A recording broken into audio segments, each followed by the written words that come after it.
Hello friends, আবার চলে এলাম মলা মাছের রেসিপি নিয়ে। আজকের রেসিপি হচ্ছে আলু বেগুন দিয়ে মলা মাছের রেসিপি। মলা মাছগুলোকে ভালো করে কেটে ধুয়ে নিয়েছি। এরপর পরিমাণ মতন হলুদ আর নুন দিয়ে মেখে নিচ্ছি। আর এদিকে দুটো বেগুন, দুটো পেঁয়াজ আর 3টি আলু নিয়েছি। এরপর কড়াই গ্যাসে বসিয়ে দিয়েছি। পরিমাণ মতন তেল দিয়ে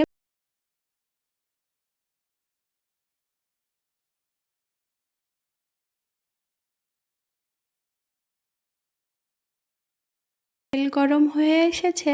এখন এক এক করে মাছগুলো দিয়ে দিচ্ছি। মাছগুলো দিয়ে দিয়েছি। এক পাশ ভেজে নেওয়া হয়ে গেছে, উল্টে আরেক পাশও ভেজে নিচ্ছি।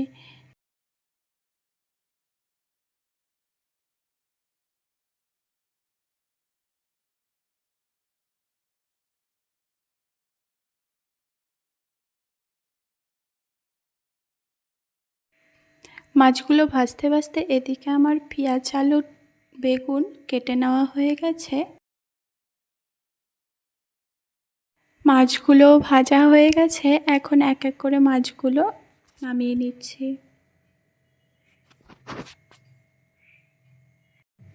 সবগুলো মাছ আমার নামিয়ে নেওয়া হয়ে গেছে। মাছ ভাজা কড়াইয়ে আবারও পরিমাণ মতন তেল দিয়ে দিলাম মাছের তরকারি রান্না করার জন্য। ফোড়নে দিয়ে দিচ্ছি সাদা জিরে, দিয়ে দিচ্ছি কেটে রাখা পেঁয়াজ। পেঁয়াজগুলো লাল লাল করে ভেজে নিয়ে দিয়ে দিচ্ছি আলুগুলো হালকা ভেজে নিয়ে দিয়ে দিচ্ছি বেগুন। দুটোকে একসঙ্গে মিলিয়ে একসঙ্গে ভেজে নিয়ে এক এক করে মশলাগুলো দিয়ে দেব। দিয়ে দিচ্ছি 1 চামচ আদা বাটা, 1.5 চামচের মতন লঙ্কা বাটা, দিয়ে দিচ্ছি পরিমাণ মতন হলুদ গুঁড়ো, স্বাদ অনুযায়ী নুন, আর দিয়ে দিচ্ছি 1 চামচ ধনে গুঁড়ো। দিয়ে মশলাগুলোকে সবজিগুলোর সঙ্গে ভালো করে মিশিয়ে নিচ্ছি।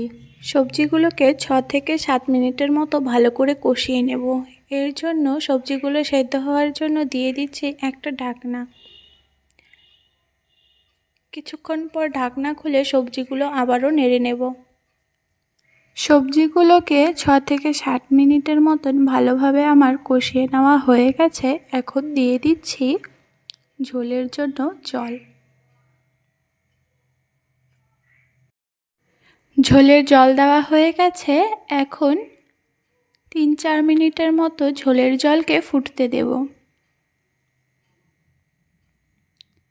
ঝোলের জল ফুটে গেছে 3-4 মিনিটের মতন। এখন দিয়ে দিচ্ছি 1 চামচের মতন ভাজা জিরের গুঁড়ো। এরপর দিয়ে দিচ্ছি ভেজে রাখা মাছগুলো, দিয়ে ভালো করে মিশিয়ে নিচ্ছি ঝোলের সঙ্গে।